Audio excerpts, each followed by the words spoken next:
રામ મંદિરની પ્રતિષ્ઠાને લઈને એક મહત્વના સમાચાર સામે આવી રહ્યા છે, જેમાં વાત કરવામાં આવે તો ખેતી બેંકની વાત છે। ખેતી બેંકનો મોટો નિર્ણય આપણી સામે આવ્યો છે। તો મંદિરની પ્રતિષ્ઠાના દિવસે જ ખેતી બેંકે રજા જાહેર કરી છે। તો રાજ્યની તમામ શાખાઓમાં રજાની જાહેરાત કરાઈ છે। 17 જિલ્લા કચેરી અને રાજ્યની 176 બ્રાન્ચમાં રજા જાહેર કરવામાં આવી છે।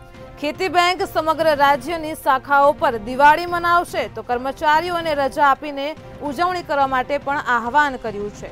ખાસ કરીને વાત કરવામાં આવે તો ખેતી બેંકની તમામ બ્રાન્ચના કર્મચારીઓ દીપોત્સવ મનાવશે, જ્યારે મંદિર પ્રતિષ્ઠાને લઈને રજા જાહેર કરનાર આ પ્રથમ બેંક બની છે।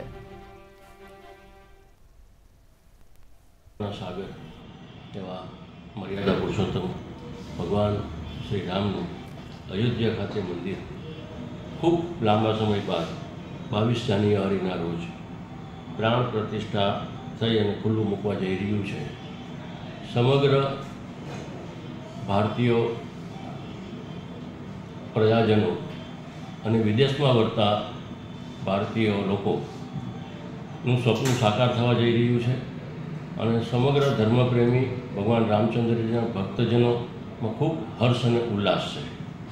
આપણા સૌ માટે ખૂબ સારી બાબત એ છે કે આ ભવ્ય અને દિવ્ય રામચંદ્રજી ભગવાનનું જે મંદિર બની રહ્યું છે એ બની ગયું છે તે પ્રાણ પ્રતિષ્ઠાનો પ્રસંગ પ્રધાનમંત્રી શ્રીના વરદ હસ્તે ખુલ્લું મુકાઈ રહ્યું છે, ત્યારે આપણે સાક્ષી ભાવે એ ધાર્મિક મોટા કાર્યના આપણે સાક્ષી બનવા જઈ રહ્યા છીએ। આ એક ઇતિહાસ નવો રચાઈ રહ્યો છે। આ દાયકાનો સૌથી મોટામાં મોટો આ પ્રસંગ છે।